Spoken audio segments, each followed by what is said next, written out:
O pastor que virou estátua de Jerimum e só se mexia com louvor de forró. Por Cláudio Bonilho, o rei das pegadinhas do Brasil. Pastor Jerimum só desempena com louvor de forró arretado. Alô, é da Igreja da Colheita Milagrosa e hortaliças com poderes de petrificação divina? Estamos com um caso sério envolvendo o pastor Genivaldo? Depois de comer uma sopa de Jerimum batizada, com água de cacimba misteriosa, o coitado do pastor virou uma estátua de Jerimum gigante bem na hora do culto. Ele fica lá, parado no altar, com a Bíblia na mão e uma cara de santo aboborado, e só se mexe, dando uns pulinhos e uns aleluias alaranjados, quando a banda da igreja toca um louvor em ritmo de forró bem batido. Se o sanfoneiro erra a nota, ou o zabumbeiro sai do compasso, o pastor Jerimum empaca de novo, mais duro que rapadura velha. A congregação já está fazendo aula de shot celestial para manter o pastor desempenado e a fé madura. Para despetrificar o líder espiritual, os fiéis precisam oferecer um banquete de cuscuz com bode guisado ao espírito do Jerimum zangado e prometer nunca mais fazer sopa com abóbora de procedência duvidosa. Senão, o pastor vai virar enfeite de quermesse permanente. Olá. Então,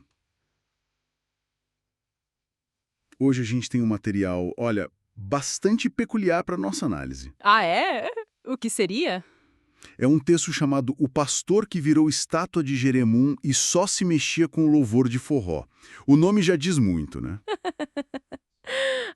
Com certeza. Esse título é fantástico, do Cláudio Bonilho, certo? Isso, dele mesmo. A gente escolheu porque, nossa, é um exemplo muito curioso de como o humor e a cultura regional podem se misturar com temas de fé, sabe? De um jeito bem inesperado. Sim, sim. É uma mistura bem rica. E onde se passa essa história? Então, o cenário é a fictícia Igreja da Colheita Milagrosa e hortaliças com poderes de petrificação divina. Que nome! Já estabelece um tom bem surreal, né? Totalmente. E o nosso protagonista é o pastor Genivaldo. Certo. E aí acontece o evento central, que é bem bizarro. Ele toma uma sopa de Jerimum. Jerimum, abóbora, né? Típico do Nordeste. Exato. Só que essa sopa foi feita com água de uma cacimba, um poço, de origem meio duvidosa, misteriosa.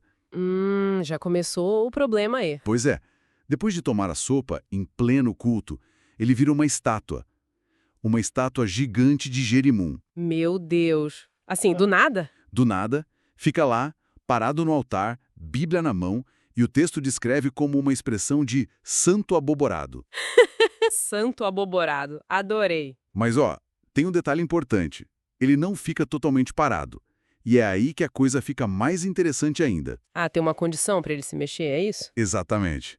E é uma condição muito, muito específica. Conta aí. Ele só desempena, como diz o texto. Só dá uns pulinhos e uns aleluias alaranjados. Aleluias alaranjados, ótimo. Esse, né, se a banda da igreja tocar louvor em ritmo de forró. Forró, tinha que ser. Que maravilha, a cultura regional entrando com tudo. Sim. O forró, né, com sanfona, zabumba, triângulo, tem que ser essa música. E não é qualquer forró. Ah, tem mais exigência. Tem que ser bem tocado. Se a banda desafinar, Ah, claro. ou se o sanfoneiro errar uma nota, ou o zabumbeiro sair do ritmo, O que acontece? ele trava, empaca na hora. Fica, segundo o texto, mais duro que rapadura velha. Nossa, que situação. Imagina a pressão para a banda da igreja tocar direitinho. Dei-me fale. E a congregação teve que se adaptar. Como assim? Começaram a ter aulas de shot celestial. Shot, né, que é um ritmo do forró, tudo para manter o pastor se mexendo e a fé madura, como diz o texto. Uma solução comunitária bem criativa, né? Manter o pastor ativo com aulas de dança. Mas e para curar ele de vez? Tinha alguma solução? Tinha uma proposta no texto, sim, mas olha, esquece a oração tradicional. Ah, é?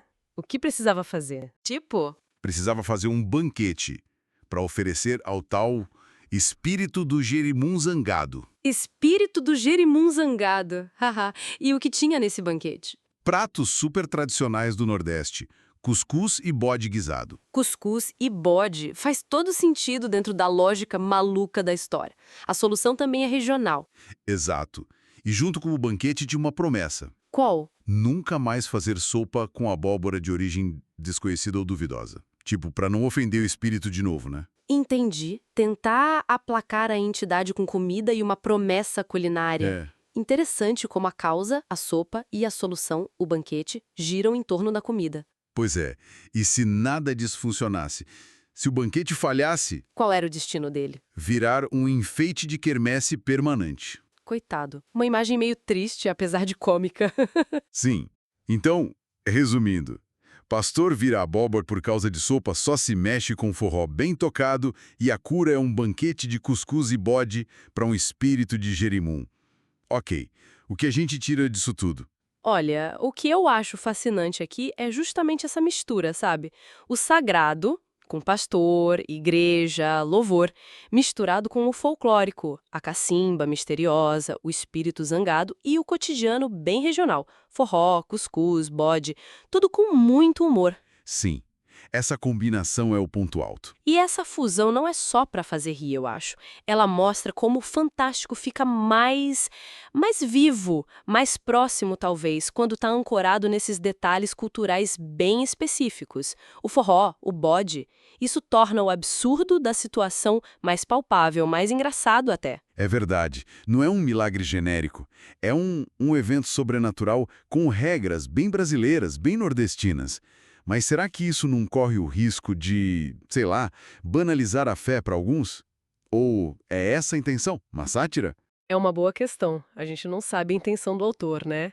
Mas dá para pensar que o texto usa esses elementos culturais não para diminuir a fé, mas talvez para explorar como as pessoas buscam sentido, buscam soluções quando estão desesperadas.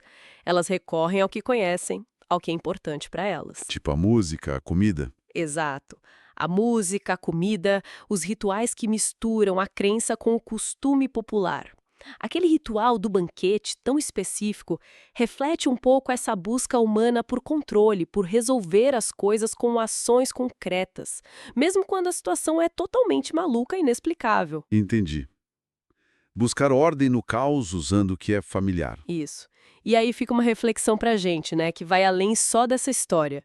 Como que esses elementos culturais tão fortes, música, comida, tradição local, acabam virando um jeito de expressar o inexplicável, ou o cômico ou até o sagrado. Boa pergunta. E o que essa necessidade de rituais tão detalhados como esse do pastor Genivaldo diz sobre como a gente lida com a incerteza, buscando respostas no que a gente conhece, mesmo que seja de forma simbólica ou, nesse caso, bem humorística?